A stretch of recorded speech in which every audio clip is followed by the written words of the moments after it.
Olá a todos e a todas. Aqui quem fala é o professor Pedro Máximo, do curso de Medicina da Escola de Ciências da Saúde. E nesta videoaula a gente vai apresentar para vocês quais seriam as contribuições da telesaúde para as ações, para as atividades de vocês durante o estágio rural. A ideia é a gente apresentar alguns fundamentos conceituais da telesaúde, depois apresentar também os recursos que são utilizados, as estratégias e os recursos que são utilizados, os formatos de comunicação, né, para que vocês possam, dessa forma, juntamente com os professores orientadores de cada município, dispor de uma ferramenta que lhes ajude a realizar as ações, a dar suporte às ações durante o estágio rural. A primeira coisa que a gente precisa fazer nessa conversa sobre as aplicações da telesaúde e da telemedicina junto às atividades do estágio rural é justamente tentar fazer uma breve contextualização do estado do Amazonas dentro do contexto da Amazônia e do Brasil, né? Então nós estamos, vocês irão conhecer um pouco mais do nosso estado, talvez para alguns sejam as primeiras experiências em um município do interior do estado. E a nossa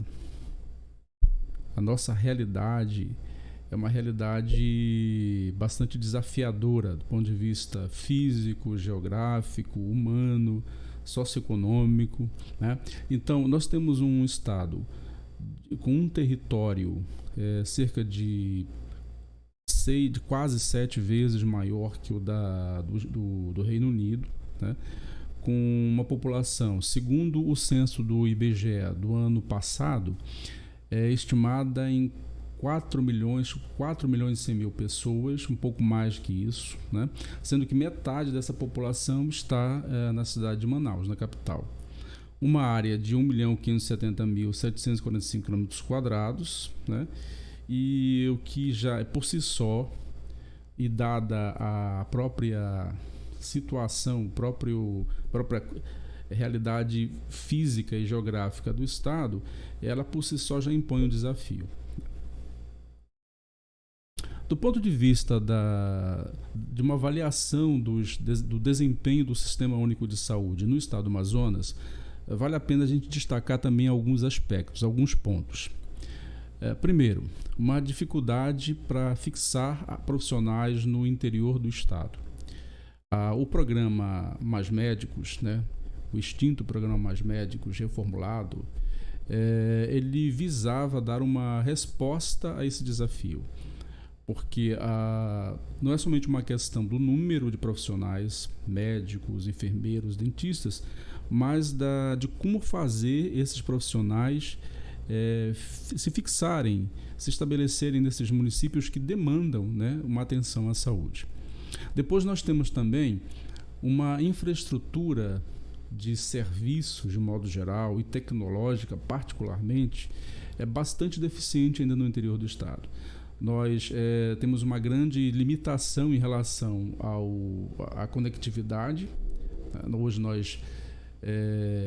as nossas atividades, a nossa vida, ela está reconfigurada, ela está bastante alicerçada no uso das tecnologias e no uso da internet. E nós temos então essa outra limitação também no interior do estado. Eu diria que não somente no interior do estado, mas Manaus ainda é privilegiada nesse aspecto. Depois, grandes distâncias entre as cidades, os municípios, que são municípios com grandes territórios também, e a capital, e entre si. Esse quadro, essa situação logística de deslocamento, de comunicação entre uma cidade e outra, ele é, de certa forma, acentuado também pelo fato de que os municípios do estado eles têm núcleos urbanos pequenos, grandes territórios, e nós temos a característica de que o nosso estado, a principal via de comunicação entre os municípios é a via fluvial. Eu não vejo nem na floresta amazônica, nem nas vias fluviais um grande empecilho por si.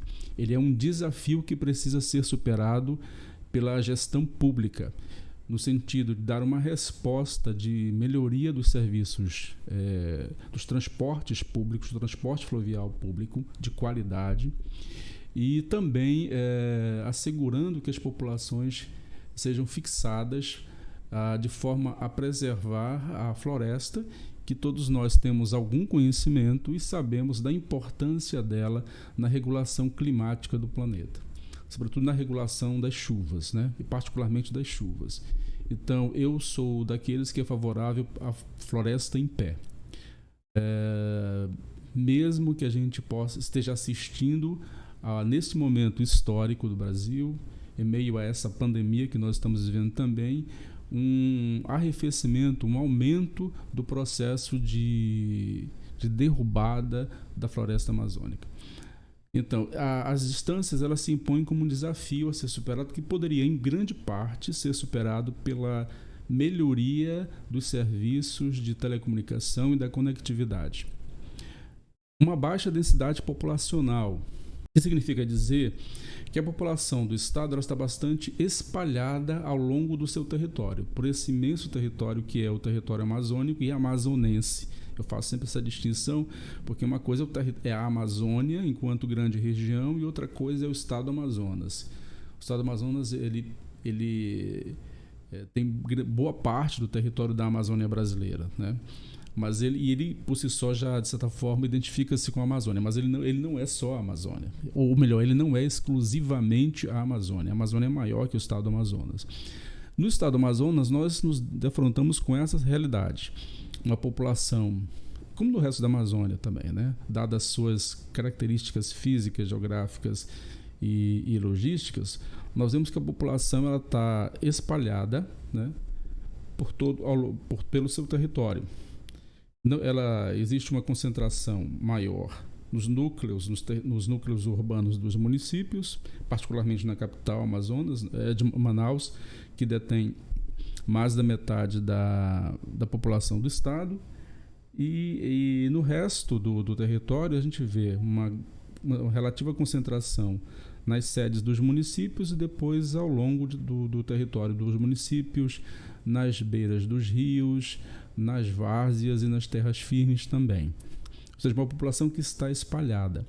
Ela está espalhada, por isso ela tem uma baixa densidade, porque ela está espalhada, ela não está concentrada, mas ela existe uma população aí, uma população amazonense, uma população indígena dentro do território da Amazônia, do território do Amazonas, e populações quilombolas, populações tradicionais também, além do próprio caboclo, próprio ribeirinho.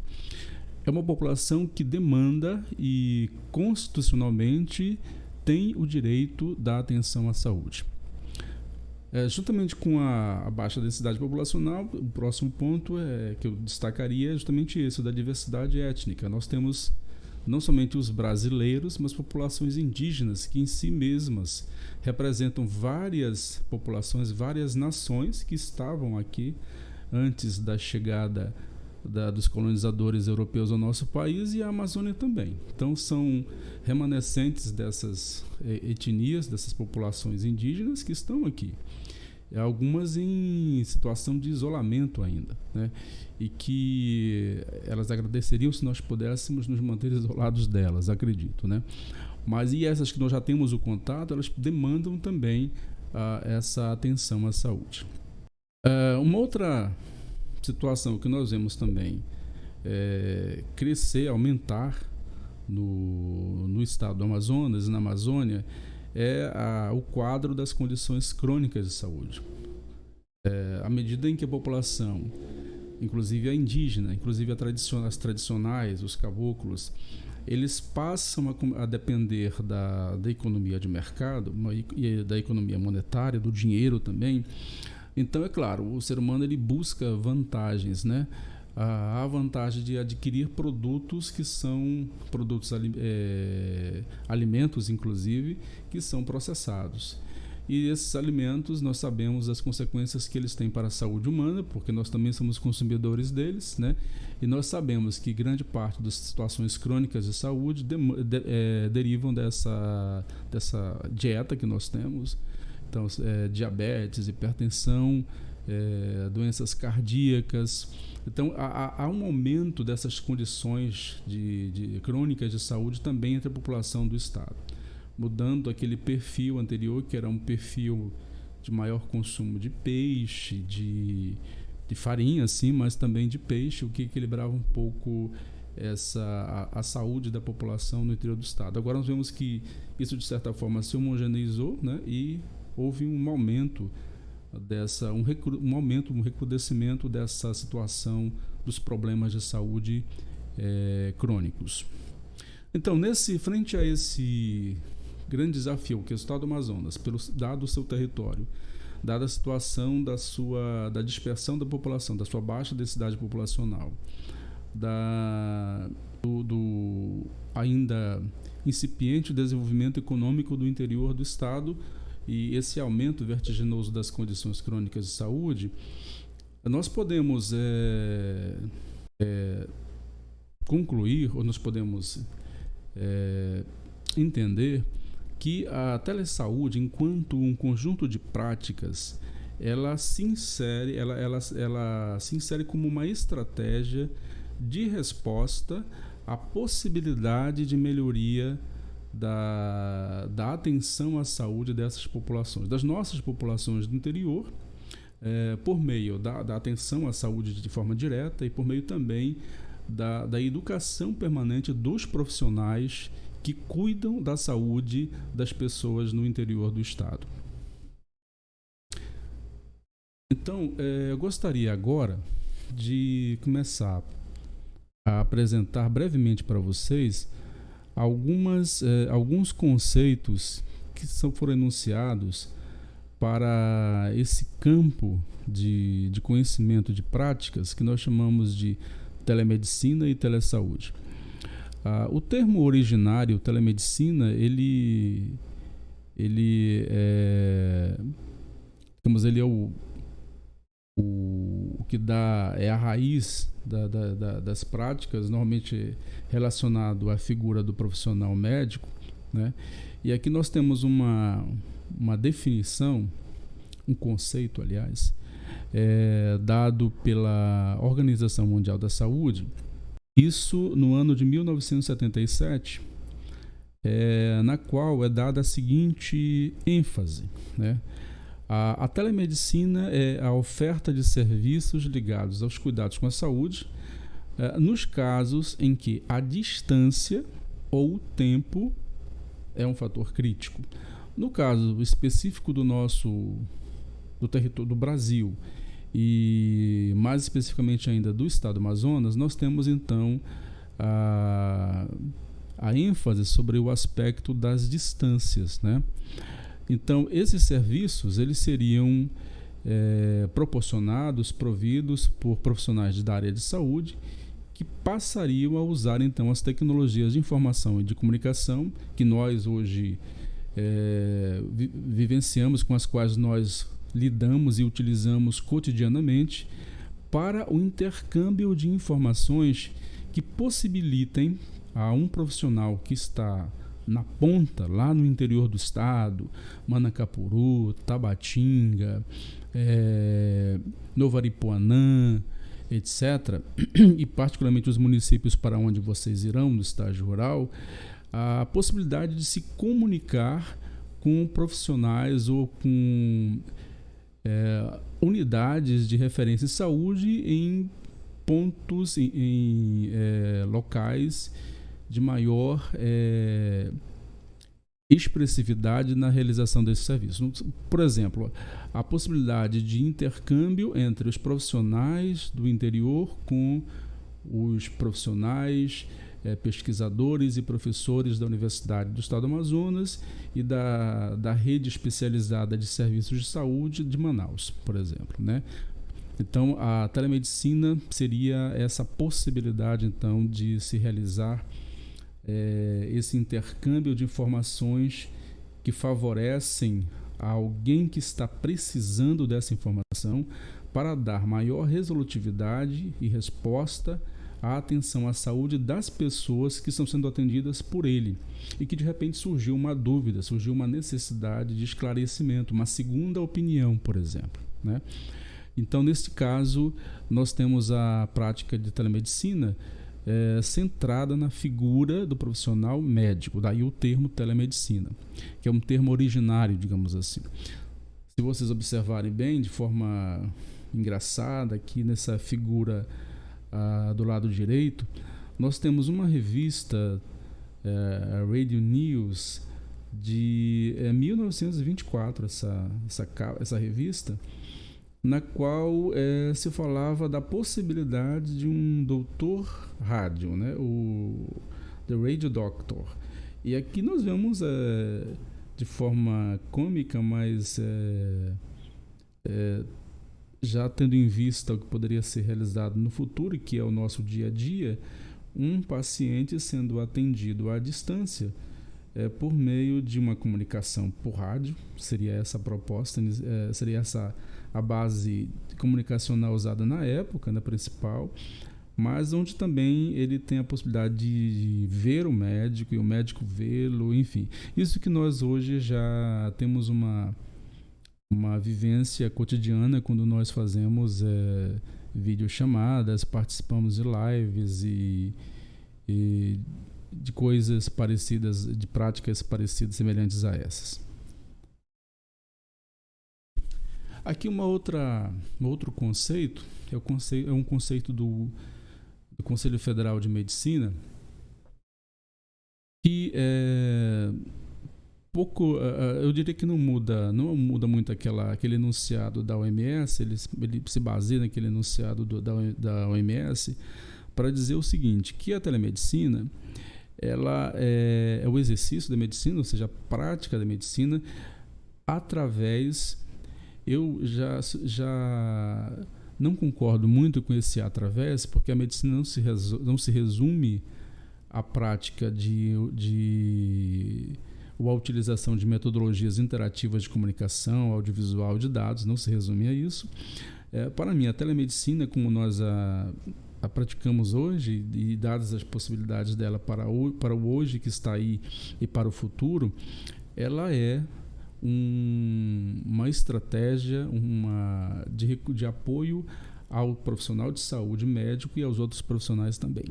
Então, para mim, ela não é o exercício da medicina em si, não é o exercício da odontologia em si, nem da enfermagem em si, mas ela é um conjunto de estratégias, de recursos que, devidamente utilizados e inteligentemente utilizados, podem sim apoiar bastante a resolutividade da atenção à saúde, pode apoiar, como fala aqui o enunciado do conceito, a educação dos profissionais de saúde que estão distantes, que estão remotos, de forma remota em relação aos centros especializados de saúde, e pode favorecer também a pesquisa em saúde, né? Esse enunciado foi dado pela resolução número 1643 de 2002. Eu diria que hoje, com a situação de pandemia da Covid-19 que nós vivemos, a telemedicina ela tem estado sob o foco. Na verdade, o uso das tecnologias, né, e particularmente da telemedicina, quando aplicadas à medicina, à enfermagem, ao odonto e as outras atuações da área da saúde, ela tem tido, né, o seu panorama presente e futuro alargado. Eu diria que foi bastante fortalecido nesse momento. Aquilo que era uma dúvida se tornou, de certa forma, em boa parte, já quase que corriqueiro. Então, acho que esse é um dado. A realidade nos trouxe a poder, de fato, vivenciar no dia a dia essas práticas e as ferramentas de telemedicina e de telesaúde. Bom, para ninguém dizer que eu estou puxando a brasa para a sardinha da medicina, nós vemos também que o termo telesaúde ele foi cunhado a partir da necessidade de incluir todos os profissionais da área da saúde, né, para que essa prática não fosse entendida como unicamente voltada ou direcionada para o trabalho do médico. Até porque os demais profissionais também fazem uso das mesmas tecnologias, das mesmas estratégias e das mesmas metodologias para também dar o suporte ao seu trabalho, né? Então, tendo em vista isso, é que foi cunhado o termo telesaúde. O termo telesaúde, eu diria que ele alarga, ele é inclusivo, né? E ele amplia, como fala o Sabatini aqui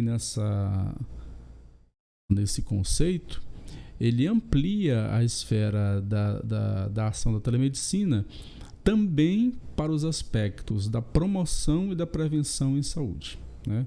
Então, para além dos aspectos médicos propriamente ditos, clínicos propriamente ditos, nós temos também os aspectos da promoção e da prevenção em saúde.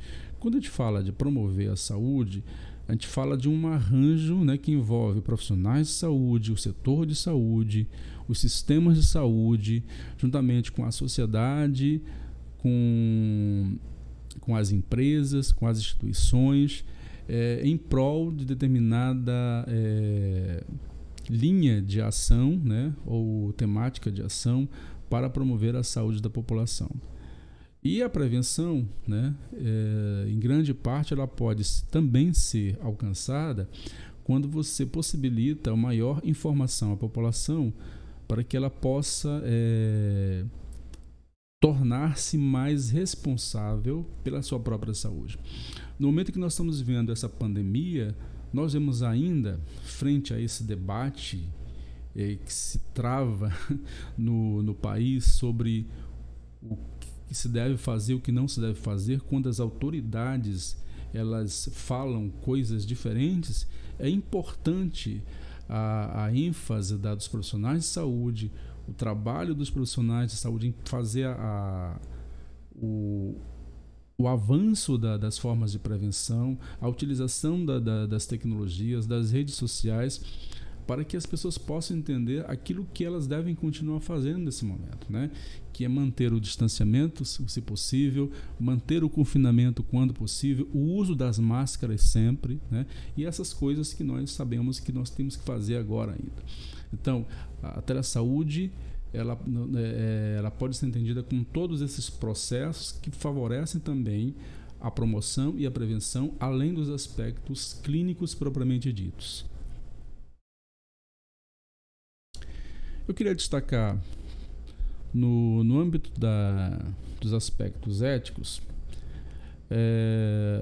os seguintes aspectos. Primeiro, que juntamente com todos os princípios éticos das profissões da área da saúde, é muito importante que seja defendida, que sejam mantidas, na verdade, né? Que sejam assegurados aos profissionais que fazem uso da telesaúde e da telemedicina o alinhamento ou o ordenamento aqueles princípios éticos que são a base de toda a prática, as suas práticas profissionais. Então, o respeito à privacidade, à confidencialidade, né? A privacidade enquanto um direito do usuário do serviço de saúde, do paciente, se preferirem. Eu prefiro usar o termo usuário, porque eu penso normalmente o sistema único de saúde, o sistema público de saúde, e para mim essa pessoa ele é um usuário, que pode ser um paciente, mas ele antes de tudo ele é um usuário, Eu normalmente não gosto de usar o termo cliente, eu acho isso muito mercadológico. E então ele tem um direito à privacidade das suas informações. E o profissional que utiliza ferramentas e recursos de telemedicina e telesaúde, ele tem que ter esse cuidado de escolher ou selecionar aqueles recursos que garantam maior segurança em relação a esses aspectos aqui, né? A privacidade das informações, que seja assegurado ao usuário do serviço, em conformidade com a autorização desse, em participar desse processo, que ele vai ter as suas informações privadas resguardadas. E a confidencialidade enquanto um dever, né, do profissional de saúde de garantir essa privacidade das informações pessoais do usuário do serviço. Então, privacidade e confidencialidade, elas são asseguradas pelo uso seguro das informações.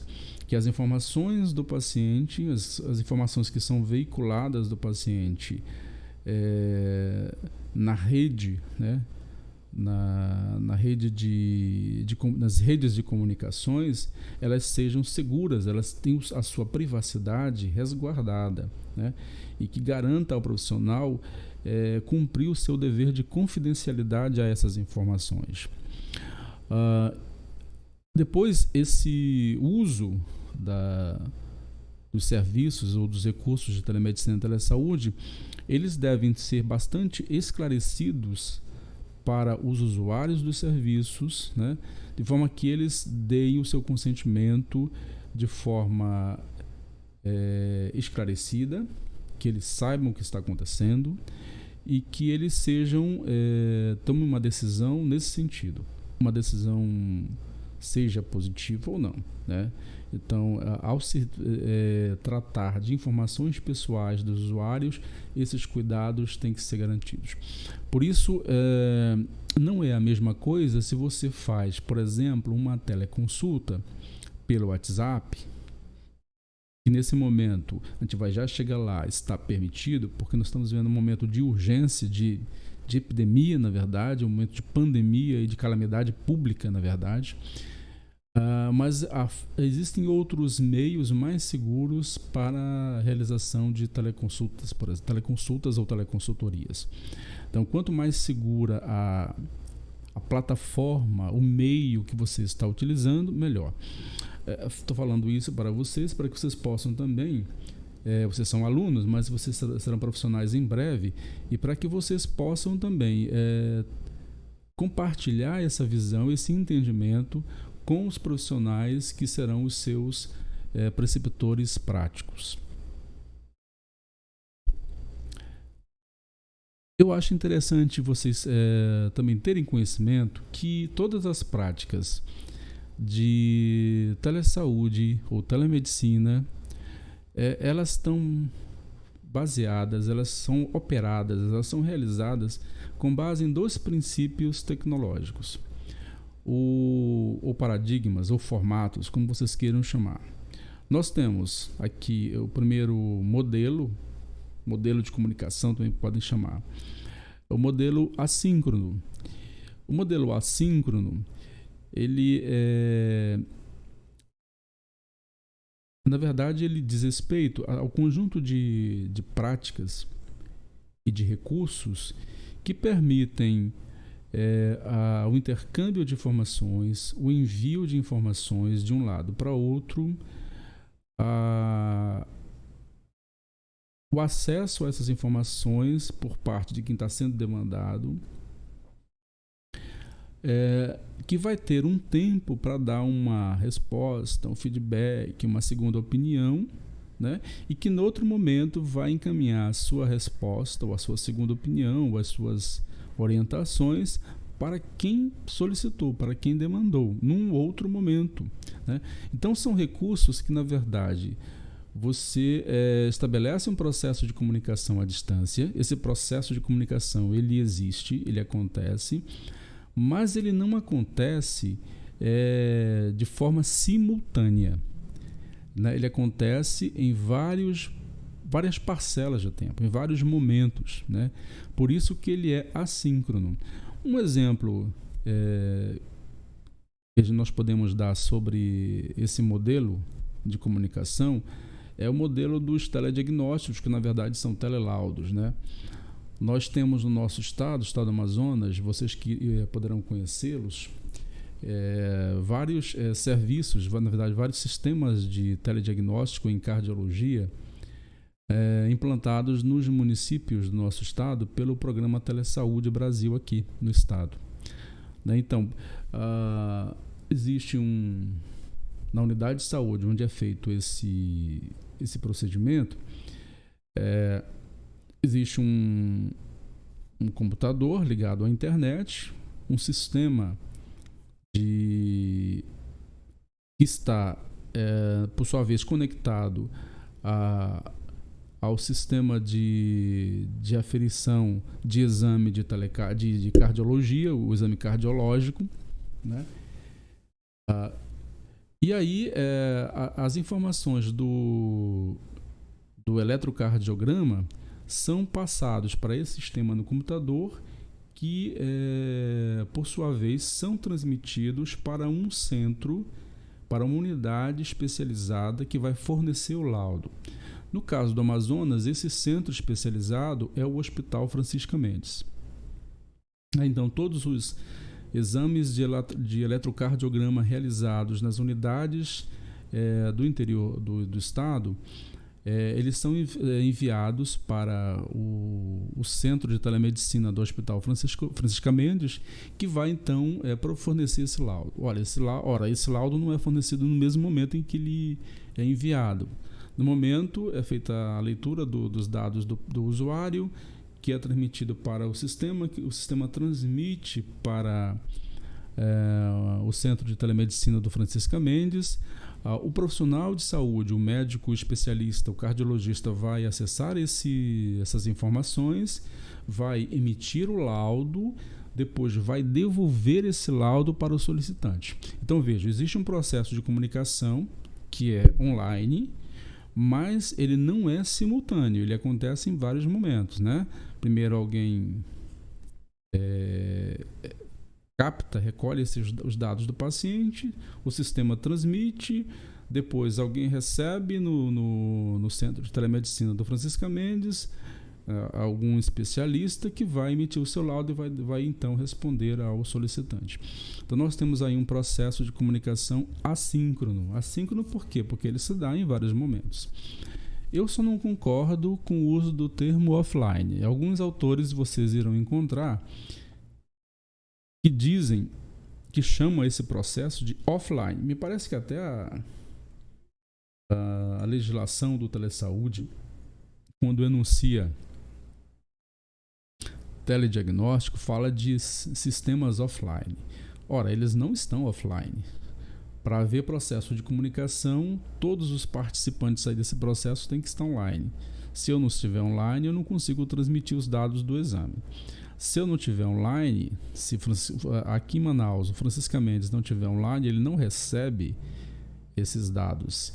Se não estiver online, o médico que emitiu o laudo não consegue dar a resposta para o solicitante. E se o solicitante não estiver online, ele não vai ter acesso a esse laudo.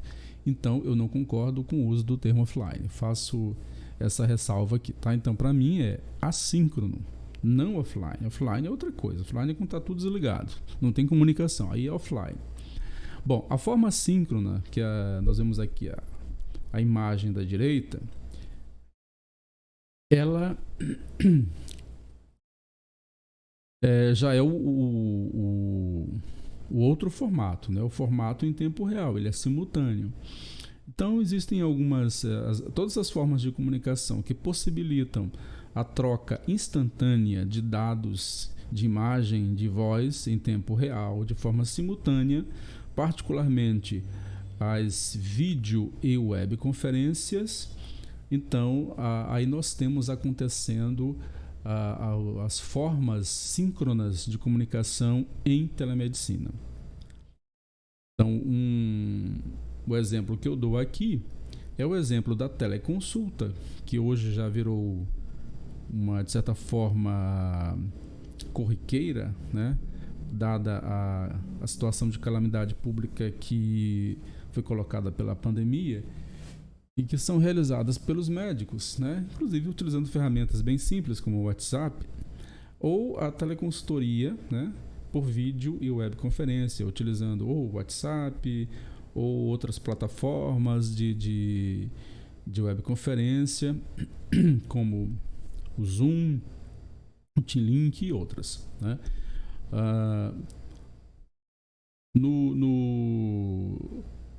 No contexto do programa de telesaúde, nós temos aí ferramentas específicas. E além das webconferências, nós temos as videoconferências no sentido estrito. As videoconferências no sentido estrito, elas só são realizadas se você tiver um equipamento, os interlocutores, né? Se todos os pontos de comunicação têm equipamentos do tipo codec que fazem justamente a possibilidade de se realizar videoconferências com mais qualidade, inclusive de imagem e de som também, né? Então, seria interessante que vocês, tendo a oportunidade de ir ao polo de telesaúde da ESA, vocês procurem saber. Os alunos de medicina com certeza já sabem, porque nós pelo menos mostramos a vocês, né, que equipamento é esse, mas os demais alunos procurassem conhecer qual é o equipamento específico para realizar a videoconferência. E quanto às webconferências, hoje nós temos uma gama maior de possibilidades para realizá-las, né? Então, eu acho que o único senão desse processo aí ainda é a qualidade da internet que é oferecida, que é fornecida para nós no interior do estado. Bom, agora eu gostaria de começar a falar do programa Telesaúde, né? Veja, até agora eu fiz o enunciado de alguns conceitos de telemedicina e telesaúde. Nós falamos dos formatos de comunicação que são realizados. Agora a gente vai falar do programa. Eu gosto de fazer a distinção entre telesaúde enquanto prática e enquanto programa. É claro que o programa ele incorpora as práticas de telesaúde e de telemedicina. Mas uma coisa é o telesaúde, que é o programa, e a telesaúde, que é a prática. Ok? Então, eu gostaria de estabelecer essa diferença. Bom, no contexto institucional, no contexto do Sistema Único de Saúde, o telesaúde, ele se apresenta, o programa Telesaúde Brasil Redes, ele se apresenta então como uma política, como um programa hoje integrante da estratégia de saúde digital do Ministério da Saúde desde 2017, né?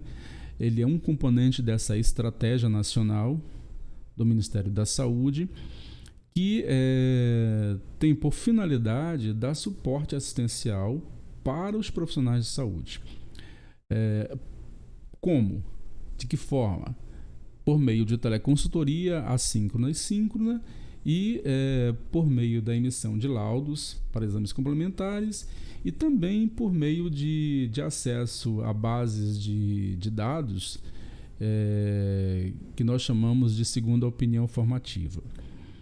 Então, aqui eu gostaria de voltar àquela observação que eu fiz anteriormente sobre o uso dos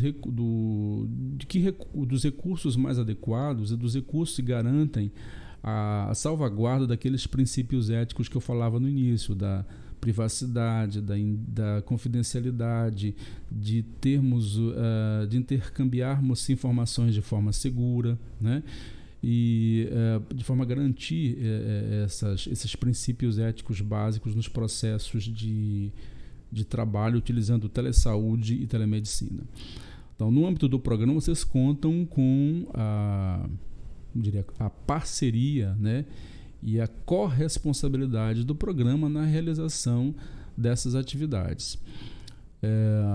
Então, estou colocando aqui um pouco sobre o programa para que vocês possam, de certa forma, também disseminar ou enfatizar isso junto aos seus preceptores locais, discutir isso com os seus orientadores também, os orientadores de cada município, de forma que essa infraestrutura já instalada pelo programa Telesaúde nos municípios, ela possa ser melhor utilizada, sobretudo agora nesse contexto de pandemia, mas não só de pandemia, mas das outras situações, das outras necessidades de saúde que são existentes também no nosso estado. Aqui nós temos um pouco dos marcos legais institucionais do programa. Vale destacar que no ambiente virtual de aprendizagem, vocês vão ter à disposição de vocês dois documentos lá, né, nas pastas, para poderem conhecer um pouco mais das bases legais, mas eu dou aqui a referência dessas duas portarias que vocês podem depois também acessar, buscar conhecer melhor do que elas tratam. Mas, basicamente, a primeira portaria de 2007, portaria 35, institui o Programa Nacional, que foram os projetos piloto, inclusive o núcleo de telesaúde do Estado do Amazonas da UEA. Depois, a portaria 402, em 2010, ela revoga, institui, né, o Programa Telesaúde Brasil, né, com aquelas características que, de certa forma, já enunciei anteriormente. A portaria 2546, de 2011, ela determina quais seriam os serviços básicos que deveriam ser providos, ou seja, fornecidos para os profissionais da rede de atenção à saúde nos estados. Então, esse serve pelos núcleos de telesaúde. Esses serviços seriam serviços de teleconsultoria, telediagnóstico, segunda opinião formativa e teleeducação. Aqui nessa imagem nós temos um pouco de como funcionaria essa rede de serviços de um núcleo de telesaúde, né, no estado, no caso o núcleo de telesaúde da UEA. Então, nós temos lá no centro, nós temos serviços e recursos, né, que estão à disposição dos profissionais e que são acessíveis a esses profissionais por meio dos portais de telesaúde dos núcleos. Ao final, eu darei para vocês o endereço eletrônico do site de telesaúde, para aqueles que não conhecem ainda, pelo qual todos os profissionais têm acesso aos vários serviços e sistemas e recursos de comunicação do programa, e tem por finalidade prover esse apoio aos profissionais de saúde. Por meio deles, nós podemos realizar teleconsultorias, né? Também estão à disposição, me parece que ainda estão disponíveis downloads dos sistemas de webconferência que nós utilizamos no Telesaúde Amazonas, a programação de teleeducação e o acesso a essa programação também, e a rede de instituições que estão ligadas ao telesaúde, e dessa forma é feita a conexão entre as equipes de saúde locais, né, atendendo os usuários e acessando a esses serviços, a esses recursos do núcleo de telesaúde, de forma a dar maior resolutividade e atenção à saúde desses usuários, né, de forma também a fortalecer a educação permanente dos profissionais de saúde, tendo em vista a promoção e a prevenção da saúde no estado do Amazonas. Aqui, esse mapa atualizado, ele mostra nos balãozinhos vermelhos e amarelos toda a capilaridade, ou seja, toda a rede instalada de pontos de telesaúde no interior do estado do Amazonas. Ou seja, nós temos em todos os municípios do estado do Amazonas um ponto de telesaúde implantado. o que é um ponto? Um ponto é uma unidade de saúde que recebeu a infraestrutura de telesaúde,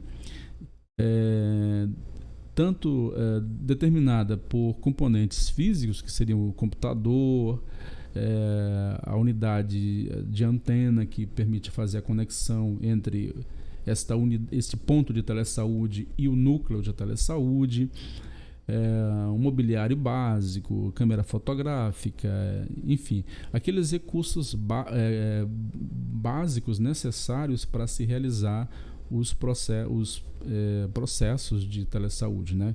Que seriam, no âmbito das unidades de saúde, a teleconsultoria, a teleeducação, também o acesso à segunda opinião formativa por meio do site da BVS, e onde estão implantados os equipamentos e os sistemas de eletrocardiograma, a realização das solicitações dos laudos de eletrocardiograma, que por sua vez são fornecidos pelo Hospital Francisca Mendes, como eu já havia dito anteriormente.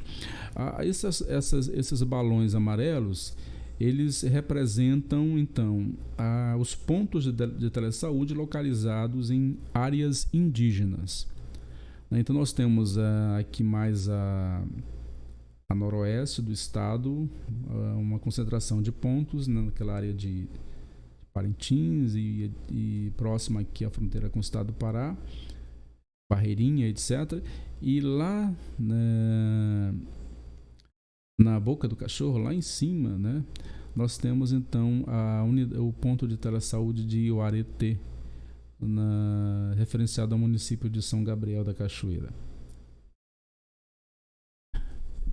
Esse esquema aqui mostra para nós, então, como funciona essa rede de comunicação. É um desenho da rede, né, de comunicação do Telesaúde Amazonas, do núcleo de Telesaúde de Amazonas. Então, nós temos aqui no meio, né, uma estação central que é coordenada pelo núcleo de telesaúde. A partir daqui, tudo que é emitido pelo núcleo, ele é de forma lógica, né? Encaminhada à portadora de satélite, a um satélite que está a serviço do núcleo e da rede de telesaúde do estado. Toda essa rede, ela é gerenciada por uma estação central que está localizada pelo provedor do serviço de comunicação, que é exclusivo da rede de telesaúde, tá? É importante entender isso, porque nós temos uma rede com uma intranet própria para telesaúde. Paralelamente a essa rede, nós temos uma rede da UEA, que vai possibilitar a comunicação e a transmissão de aulas também para os demais cursos da UEA no interior. Mas essa é uma rede da UEA. Embora o telesaúde seja uma unidade da UEA, da ESA, nós temos essas duas redes separadas, né? Elas são separadas, mas elas são convergentes, ou seja, elas podem conversar entre si quando for necessário.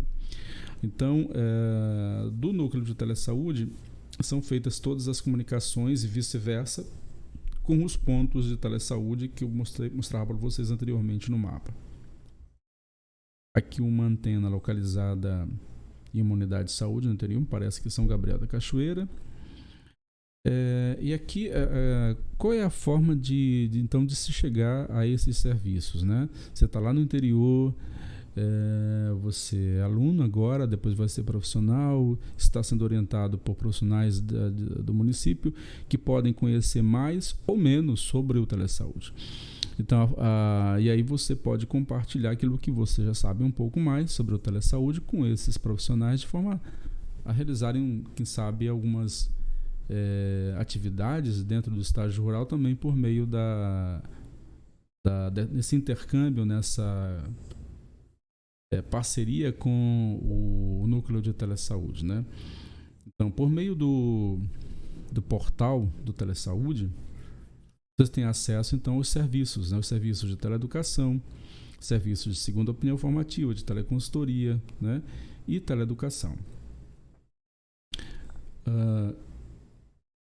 Todos os pontos de telesaúde que são localizados no interior, eles receberam também esse kit básico, né, composto por computador, impressora, webcam, um mobiliário básico, e também foi implantado nos computadores desses pontos de telesaúde os sistemas que são necessários à realização dos processos de comunicação. Um desses sistemas, dessas plataformas, é a plataforma IPTV, que é a plataforma que é amplamente utilizada dentro do âmbito da rede de telesaúde, que é uma plataforma de webconferência também, que tem um canal específico do telesaúde, assim como também a UEA tem canais específicos para a realização das aulas, né? Então funciona como uma TV pela internet mesmo, uma TV em rede fechada, né? Então seria o IPTV. Além do IPTV, que é exclusivo neste caso aqui do Telesaúde Amazonas, existe a possibilidade de se utilizar outras plataformas. Mas quando você está utilizando, por exemplo, o IPTV para participar de teleconsulta ou de teleconsultoria síncrona em tempo real ou de atividades de teleeducação, você está dentro do contexto do âmbito da rede Telesaúde Amazonas. Então, mesmo a teleconsultoria, né, ela é gravada, há um registro disso. Então, não se trata de uma atividade aleatória nem autônoma, mas ela está dentro do contexto do próprio serviço de saúde do município onde você está localizado, também do estado, né? Então tem essa base institucional forte. Aqui, bom, gostaria agora de falar para vocês um pouco sobre cada um desses serviços que são oferecidos pelo Núcleo de Telesaúde. Basicamente, a teleconsultoria ela diz respeito à realização de uma interconsulta, segundo o professor Shaw, da USP, ele utiliza o termo interconsulta para definir esse processo de comunicação entre profissionais, né, no caso, profissionais médicos ou dentistas ou enfermeiros, tendo em vista o esclarecimento de dúvidas sobre procedimentos clínicos, ou seja, pode ser uma teleconsultoria, uma solicitação de segunda opinião de base clínica, mas também pode ser sobre ações de saúde e sobre questões relativas ao processo de trabalho. Então, não existem somente teleconsultorias clínicas, né? Mas existe esse outro âmbito de questões que podem ser demandadas por teleconsultoria e que inclui todo mundo, né? Inclui o médico, inclui o enfermeiro, inclui o dentista, né? E o que é necessário para se participar, na verdade, enquanto profissional desse processo, é que seja previamente realizado um cadastro. Evidentemente que alunos em processo de formação não podem ter o cadastro validado porque ainda não têm os registros nas suas categorias, né? Mais uma vez que vocês estejam formados, logo em seguida já podem fazer os seus cadastros, particularmente se forem atuar no município do estado. Enquanto no contexto do estágio rural, essa orientação ela pode ser discutida, pode ser detalhada, pode ser sugerida para os profissionais médicos, profissionais dentistas, os profissionais enfermeiros com os quais vocês irão estar atuando, né? E sob as orientações deles, vocês estarão, na verdade, realizando atividades. Então, de repente surge uma dúvida, surge uma questão, e aí existe essa possibilidade, tem um caso clínico muito complicado, então existe a possibilidade de se realizar a teleconsultoria, tanto síncrona quanto assíncrona, né? Então, basicamente, esse é o processo da teleconsultoria, aqui nesse esquema. Como é que acontece? Eu estou apresentando teleconsultoria porque isso está estruturado no contexto do telesaúde, né? Ainda não temos uma regulamentação ou uma orientação de como funcionaria a teleconsulta no âmbito do SUS, né? Mas isso não impede que se possa fazer. A princípio não se tem isso. Não se tem essa regulamentação, mas está autorizada a possibilidade de realização de teleconsulta. Então, qual é a diferença principal entre teleconsultoria e teleconsulta nesse aspecto? É que a teleconsulta ela seria a comunicação entre médico e paciente, usuário, enfermeiro e usuário, dentista e usuário, de forma direta, mas mediada por uma tecnologia, né? Então seria a teleconsulta.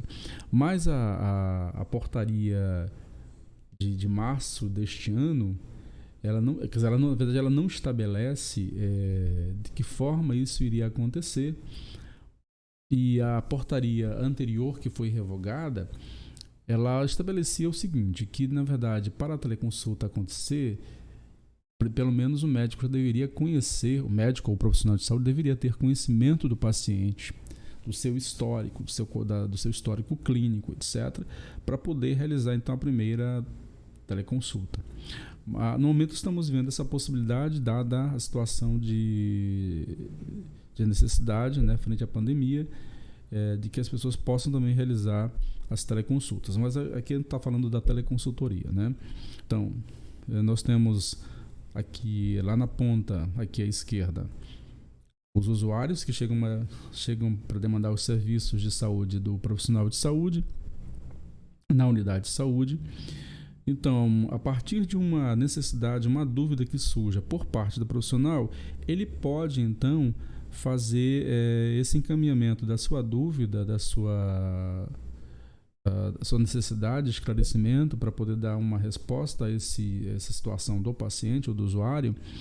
Ele pode, então, realizar a teleconsultoria, né? O núcleo de telesaúde dispõe de uma plataforma de um sistema para realização de teleconsultoria assíncrona, seria um sistema, e para a realização das teleconsultorias síncronas ou por webconferência, aí nós teríamos então, como já falei anteriormente, a possibilidade de usar o IPTV.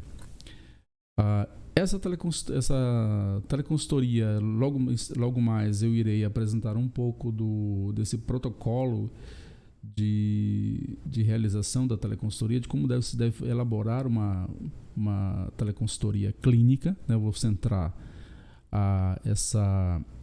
esse esclarecimento, esse detalhamento em relação às teleconsultorias clínicas, uma vez que as outras teleconsultorias nascem de dúvidas mais gerais, de necessidades mais gerais que não necessitam de um protocolo, né? Mas em seguida eu estarei apresentando um pouco desse protocolo. Bom, uma vez feito esse encaminhamento, né, por meio do sistema de teleconsultorias, o núcleo de telesaúde ele faz o recebimento dessas solicitações.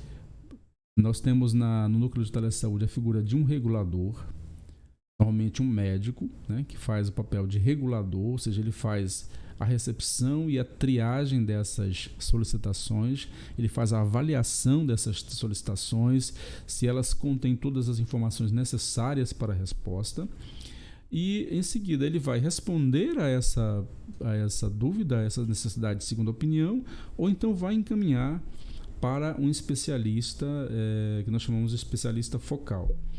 Depois, quando vocês tiverem a possibilidade de conhecer o site do Telesaúde, vocês poderão acessar então a lista de todas as especialidades e profissionais que oferecem então podem oferecer esse serviço de segunda opinião nas suas especialidades para os solicitantes no interior do estado.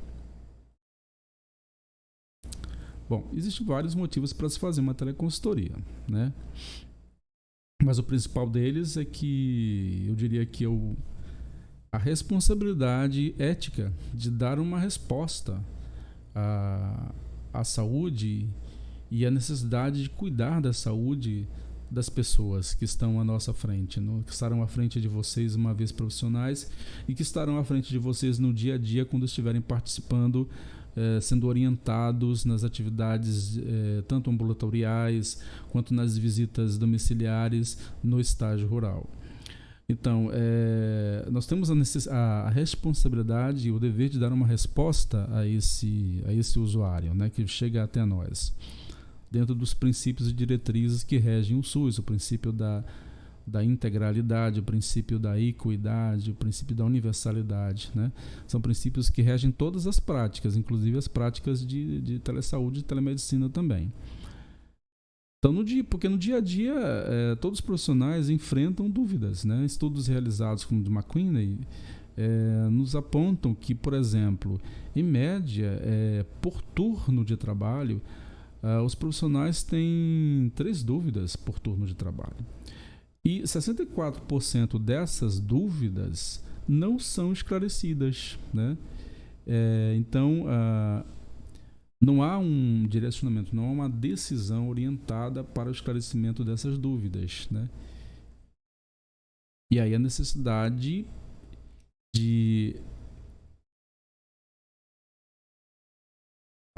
eu diria a necessidade e a possibilidade de se realizar, então, a teleconsultoria enquanto uma estratégia de assegurar a esse usuário uma resposta que dê resolutividade à sua situação de saúde. O procedimento hoje mais usual, quando você não dispõe dos recursos e dos meios para dar uma resposta, né? Seja porque você não teve tempo para consultar a literatura, seja porque não tem outras pessoas com quem você compartilhar essa decisão ou trocar opiniões, e muito em função do isolamento que é constatado nos profissionais que atuam no interior, o procedimento mais comum então é encaminhar logo a um especialista de forma não qualificada, né? Então, com uma série de transtornos, eu diria, para o usuário, né, que vai ser deslocado do seu local de vida, do seu modo de vida, muitas vezes sem ter recursos para realizar uma viagem, né, realizando uma verdadeira via crucis pelo sistema de saúde, porque muitas vezes a pessoa está desorientada, não tem a orientação devida para como caminhar no sistema de saúde. E essa situação ela pode ser agravada ao longo do tempo. Então, muitas vezes são realizados encaminhamentos desnecessários e muitas vezes os encaminhamentos que seriam necessários não foram qualificados pela atenção básica. Por sua vez, quando chega a atenção secundária, pode ser dada uma resposta, mas muitas vezes não é feito um contra-referenciamento para a atenção primária, para aquelas situações que precisariam de continuidade da atenção na atenção primária. E nós vemos aí que existe toda uma lacuna, uma limitação dada pelos processos de comunicação que poderiam ser facilitados pelo uso das tecnologias, né? Não contamos ainda com um sistema que integre todos os níveis de atenção e que possam ajudar, que possam cooperar com o processo de referenciamento e de contra-referenciamento dos usuários no sistema de saúde, que causa uma série de transtornos e problemas com o agravamento da saúde dos pacientes muitas vezes. Aqui eu trago um pouco de como você pode fazer a solicitação de cadastro na plataforma de telesaúde para se tornar um solicitante oficial do serviço. Vocês poderão ver isso claramente se vocês navegarem no site do Telesaúde Amazonas, que está, né, indicado aqui.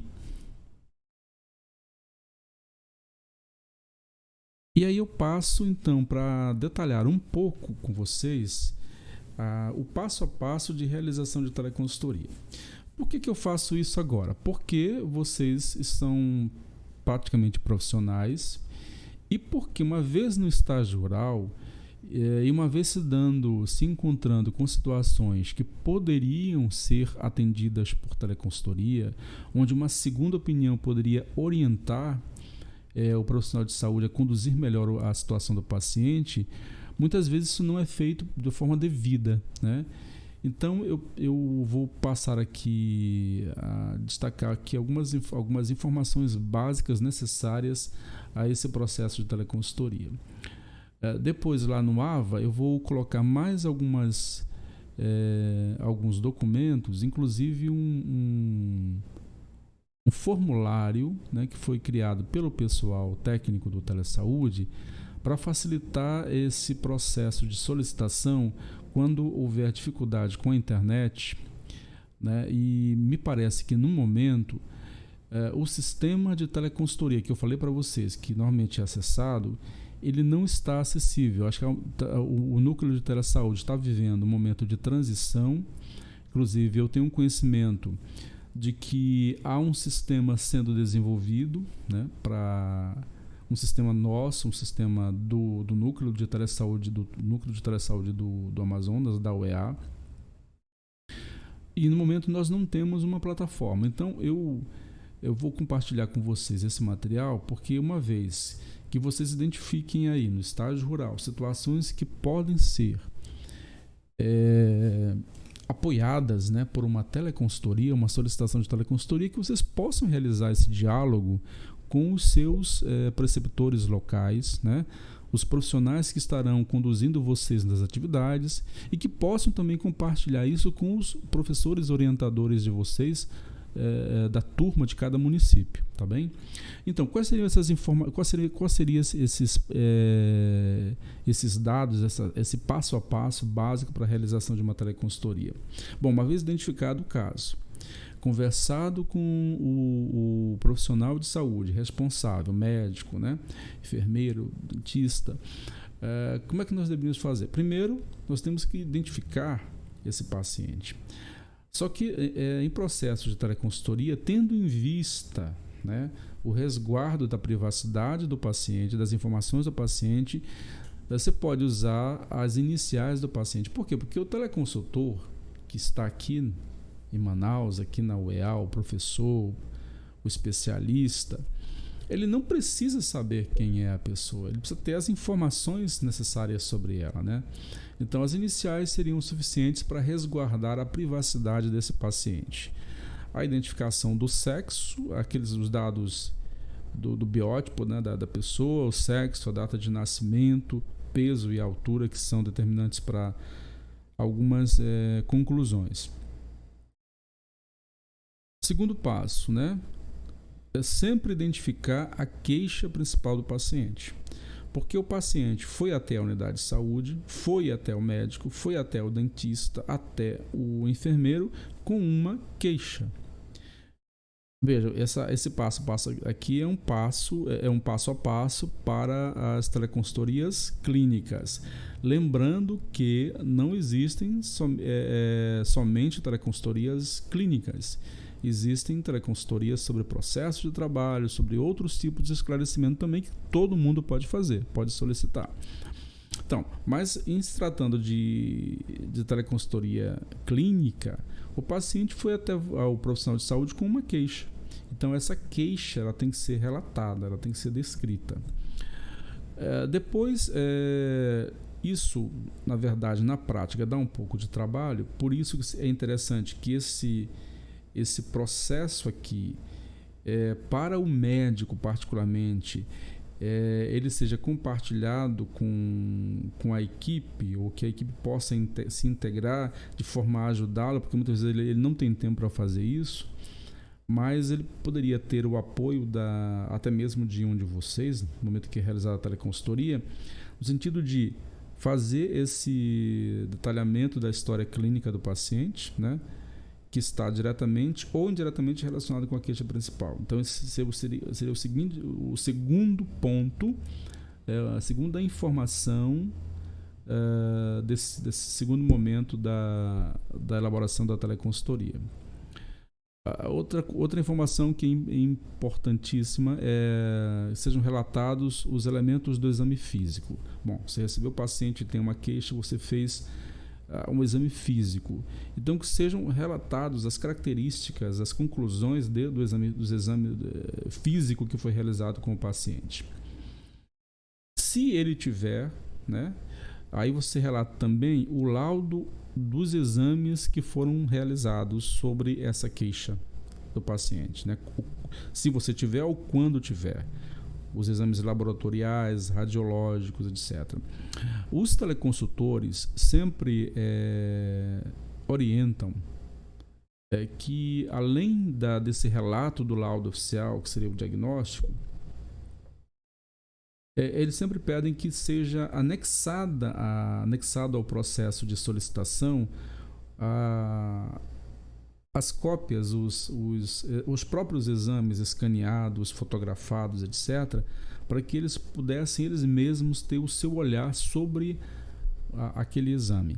Então, além de você fazer esse relato aqui do laudo oficial dos exames, é interessante você anexar, né, para que o teleconsultor possa ele mesmo ver e tirar as suas próprias conclusões, fazer suas próprias inferências a respeito dos exames daquele paciente.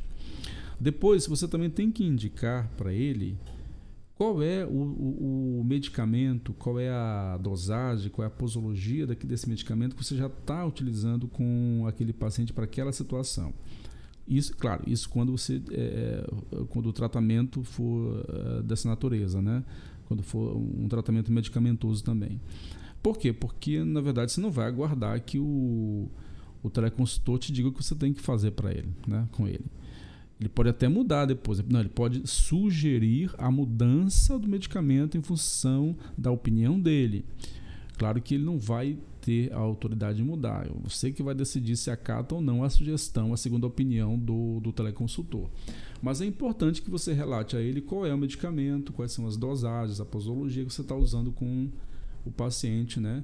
Uma vez que ele tem uma queixa, ele tem um sofrimento e esse sofrimento ele precisa ser atenuado. Bom, o terceiro passo para encaminhar essa solicitação de teleconsultoria é você apresentar a sua hipótese diagnóstica ou então a sua tabela de diagnósticos diferenciais para aquela queixa, para aquela situação que trouxe aquele paciente até você. Veja, você está realizando um processo de comunicação com uma outra pessoa, com outro profissional, que é um teleconsultor para você, vai ser um teleconsultor, mas ele não conhece o paciente. Então, essas informações todas são necessárias para que ele possa ter elementos para emitir uma segunda opinião posteriormente, que pode te ajudar na atenção à saúde, no cuidado daquele paciente. O último passo, o quarto passo, é que ao final de todo esse relato dos dados do paciente, das informações clínicas, dos exames, do que você já, da solução medicamentosa que você está aplicando, da sua hipótese ou hipóteses diagnósticas, você tem que fazer uma pergunta clara ou um pedido claro para o teleconsultor. A pergunta clara pode ser orientada tanto para uma necessidade de esclarecer o diagnóstico, o meu diagnóstico está correto, ou para uma necessidade de esclarecer a conduta terapêutica, ou ambas, né?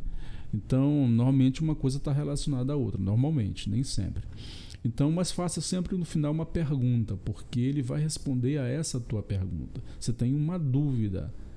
No contexto daquele caso clínico, você tem uma dúvida. Então, coloque de forma clara a sua dúvida para que o teleconsultor possa te responder.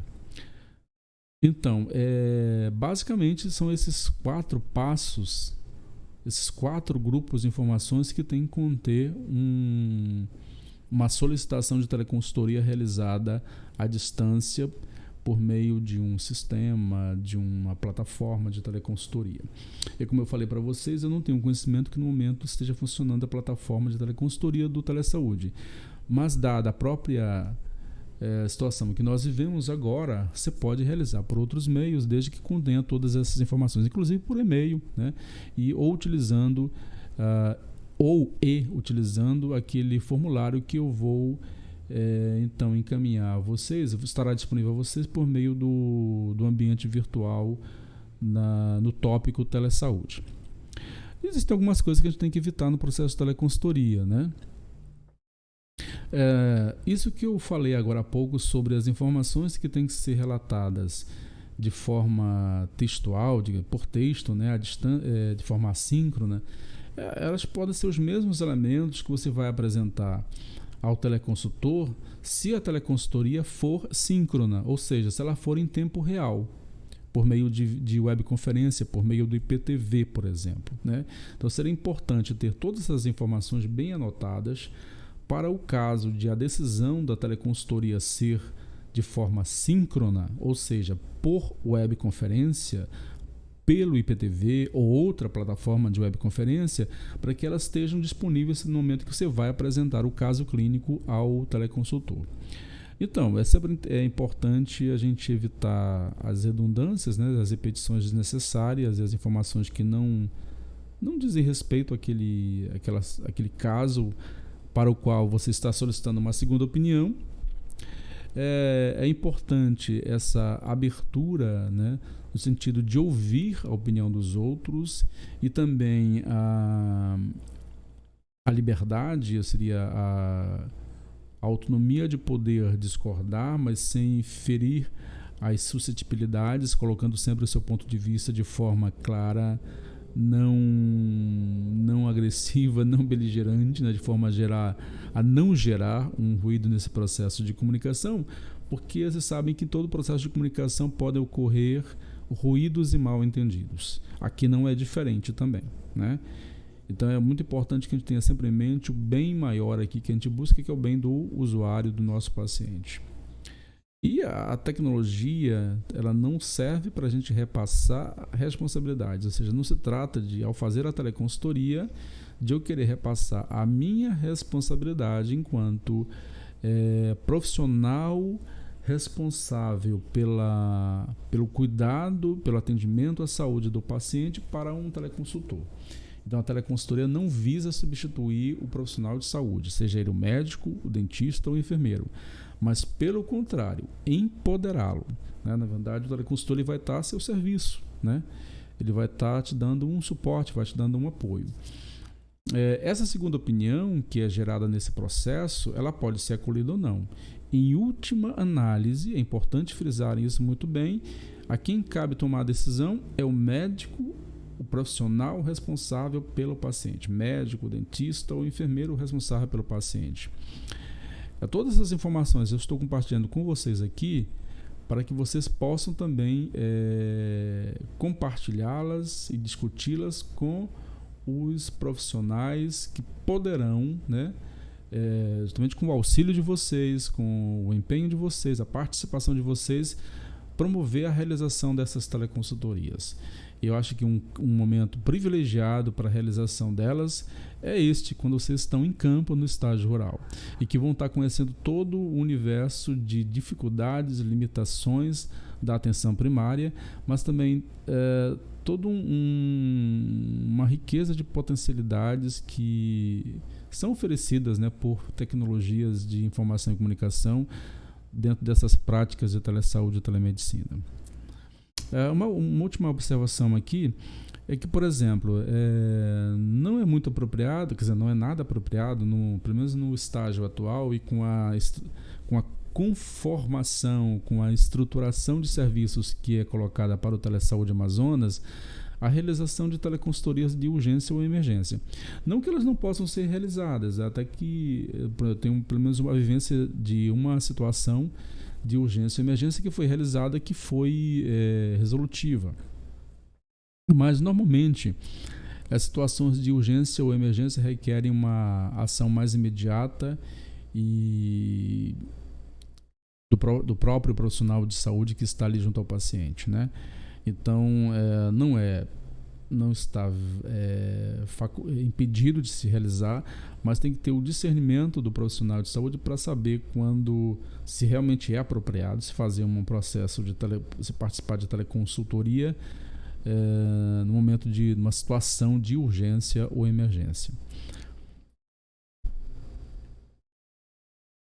Aqui nesta imagem eu estou apresentando para vocês um exemplo de teleconsultoria síncrona, né? Quando a teleconsultoria ela é realizada em tempo real. Aqui nós temos uma kit, né? Uma plataforma aqui de equipamentos que favorecem a realização dessa teleconsultoria síncrona, tipo uma estrutura, né? Na qual nós vemos os monitores de vídeo. E aqui bem embaixo, aqui no centro, nós temos um equipamento de videoconferência, é o que tudo indica, né? Então, normalmente os hospitais estão mais preparados, dispõem de internet, mas esse mesmo processo pode ser realizado aí do município para o qual vocês irão, por meio dos recursos implantados nos pontos de telesaúde dos municípios nos quais vocês irão realizar o campo de estágio. Bom, nós falamos até agora de teleconsultoria, foi bastante coisa de teleconsultoria, né? Particularmente a teleconsultoria clínica, lembrando que não é só clínica, né? Mas então, pode ser de outra natureza essa solicitação também. Os processos de teleeducação,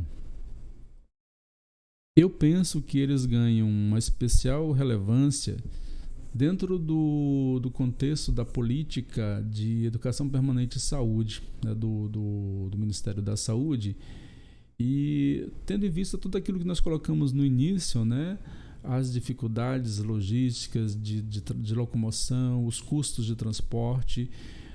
Eu pude ouvir durante o meu trabalho de pesquisa no doutorado, pude ouvir dos profissionais o quanto eles são favorecidos por esses processos de educação permanente por teleeducação, né? Então, ações de educação que eles teriam que demandaria um custo, né, financeiro para os municípios ou para eles mesmos, com deslocamento, com uso do tempo, o afastamento dos seus municípios e das suas unidades. Eles podem participar de vários processos de educação permanente, de várias atividades e estratégias de educação permanente por webconferência, por exemplo, né? Nós temos, dada a limitação que nós temos no interior do estado em relação à internet, e considerando a internet que é disponibilizada pelo Telesaúde Amazonas, e as características dessa configuração na rede de telesaúde do estado, é muito mais viável serem realizadas atividades de teleeducação por webconferência do que por meio de plataformas tipo ambientes virtuais de aprendizagem que nós utilizamos, por exemplo, como professores e alunos aqui na UEA, né? Aqui nós temos a vantagem de ter uma internet com mais qualidade que nos permite o acesso a esses sistemas. E eu espero que vocês também tenham acesso, façam uso, né, do ambiente virtual dessa disciplina.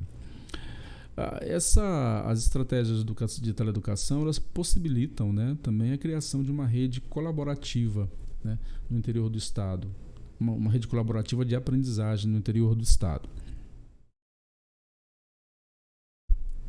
Nós temos dois enfoques básicos sobre a educação permanente. Para alguns autores, existe uma distinção entre educação continuada e educação permanente, né? A educação continuada seria aquele tipo de educação que é sequencial ao processo formativo.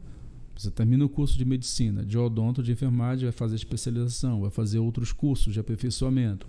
Então, todos esses processos de formação que, de certa forma, são demandados espontaneamente por você, um pouco sob a pressão, né, do mercado de trabalho e do status da sua profissão, por exemplo, né? Médicos não vão se contentar em ser somente médicos generalistas, né? Então, vão se tornar especialistas em alguma coisa, normalmente. Eu espero que muitos se tornem especialistas em medicina de família e comunidade para irem atuar nos municípios. Mas muitos não irão seguir essa especialidade, irão seguir outras especialidades que são igualmente necessárias. Então, há uma de certa forma, uma pressão do mercado de trabalho, né, e do status da profissão, no sentido de que o profissional ele continue a realizar a sua educação de forma continuada. Então, a educação continuada tem esse foco. O foco do interesse pessoal do profissional e o foco do quanto o status da profissão e o mercado de trabalho exigem isso dele, que ele dê continuidade ao seu processo formativo. Então, não é tão, diria, em parte espontâneo, mas em parte sofre esse tipo de pressão. Já a educação permanente em saúde, que é um outro enfoque, que eu diria que ele pode ser aplicado de forma privilegiada para os processos de teleeducação no âmbito do programa Telesaúde, nós temos então aí uma outra situação, em que o profissional de saúde ele identifica no seu próprio processo de trabalho, nas situações que ele vivencia, nas suas práticas, nas necessidades de saúde da população, como por exemplo agora, né, frente a essa pandemia, uma necessidade de ter informações, mas não somente de obter essas informações de forma passiva, mas de processá-las e gerar um conhecimento próprio, né? Então, quando as necessidades de informação surgem de uma necessidade identificada dentro do próprio processo de trabalho, frente às necessidades de saúde da população, aí nós teríamos o que nós chamamos de educação permanente. E por isso que eu falo que a teleeducação realizada pelo Telesaúde, ela tem o seu momento, tem o seu espaço privilegiado com esse enfoque. Pense nas várias possibilidades de educação permanente por teleeducação que podem ser realizadas tendo agora que dar uma resposta para a pandemia da Covid-19, mas não somente para a pandemia, para todas as outras situações de saúde no Estado. Então aqui tem uma definição dada pela Organização dos Estados Americanos sobre teleeducação. Na verdade, para resumir, para sintetizar isso aqui, a teleeducação ela é sinônimo ainda de educação à distância, embora hoje esse termo esteja caindo em desuso, e o termo educação virtual, educação tecnológica, educação 3.0, 4.0, etc., sejam termos mais usuais, onde nós vemos que a educação presencial ela está misturada, hibridizada com a própria educação remota, né? Educação virtual.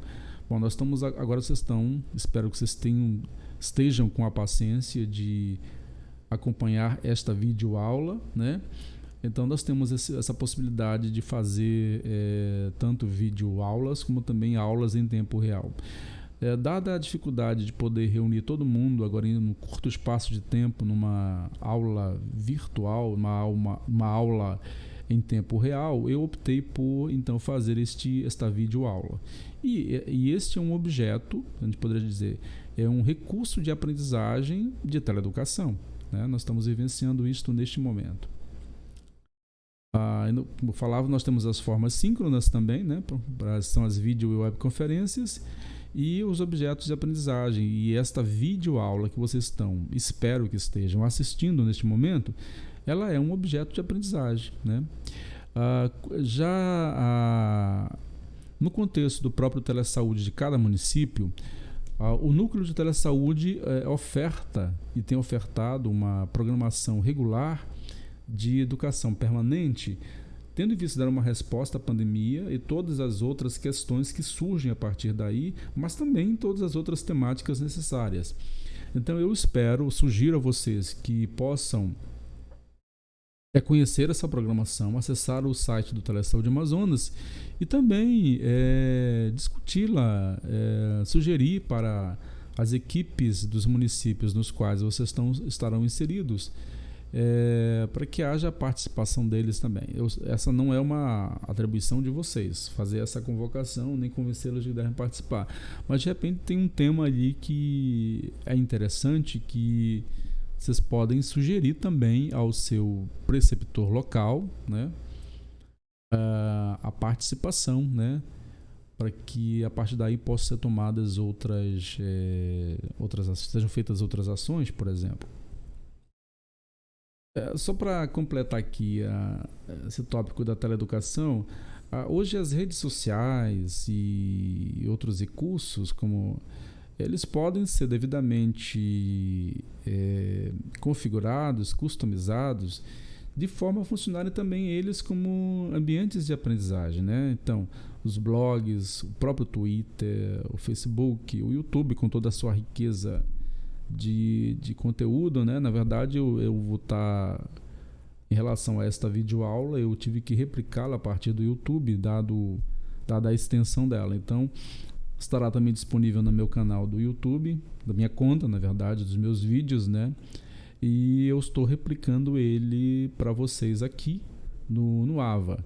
Então, essa possibilidade de articulação entre uma plataforma e outra.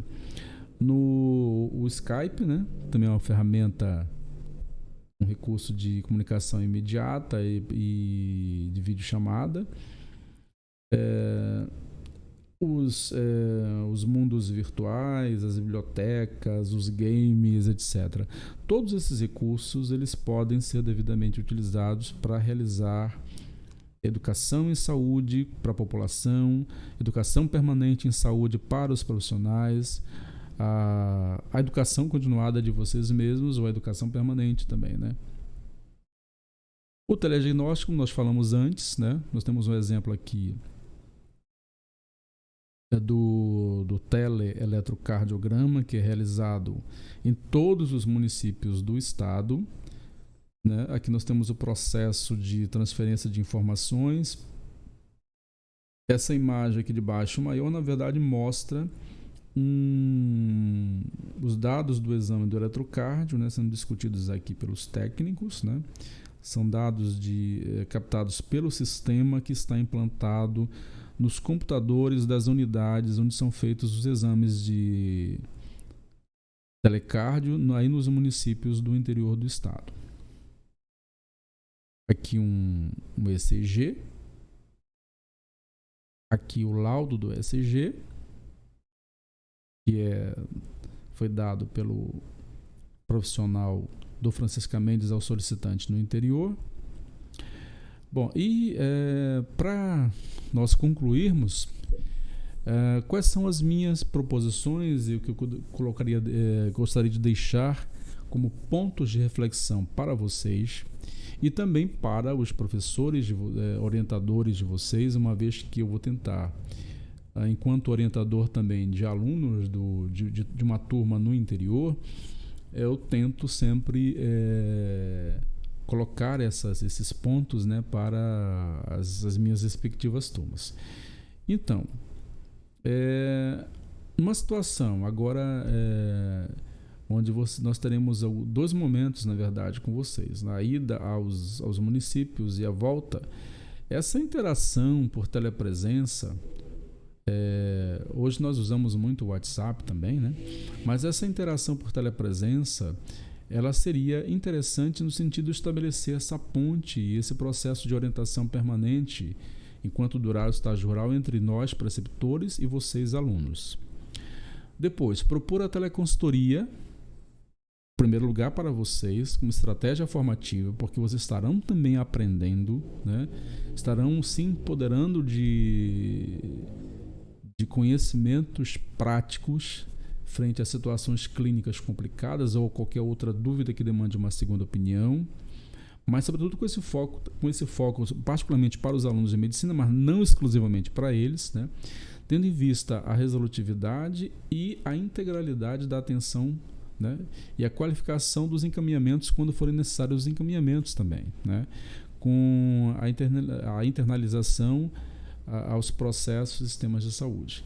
Então, utilizar a teleconsultoria como uma estratégia formativa para vocês em campo, né? Discuti-la, propô-la aos profissionais que irão acompanhar vocês, propô-la também aos preceptores, aos orientadores de vocês, como estratégias, como atividades a serem desenvolvidas no estágio rural.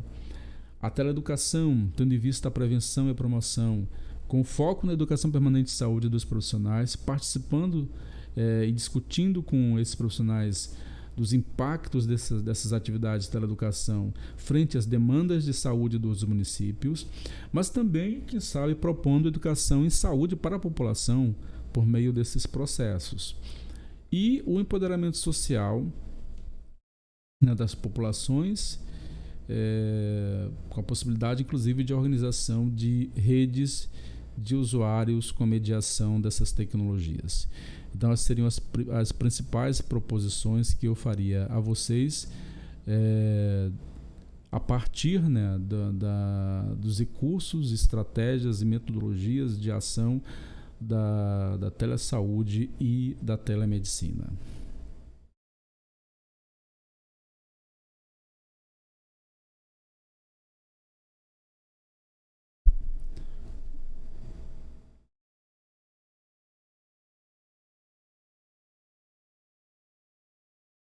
Então, pessoal, seria basicamente isso que eu queria compartilhar com vocês. Eu espero que vocês tenham tido a paciência de acompanhar essa aula. Eu vou propor aqui no ambiente virtual de aprendizagem também a possibilidade de nós realizarmos um diálogo sobre esses apontamentos que eu fiz aqui sobre as práticas e as proposições da telesaúde e da telemedicina no estágio rural. Espero que seja de proveito para vocês e me coloco à disposição. Então, agradeço a atenção e a paciência de vocês. Qualquer coisa, estamos à disposição para os esclarecimentos. Espero que tenham um bom tempo no estágio rural e que ele seja produtivo, que seja formativo, que seja interessante para vocês. Um abraço a todos.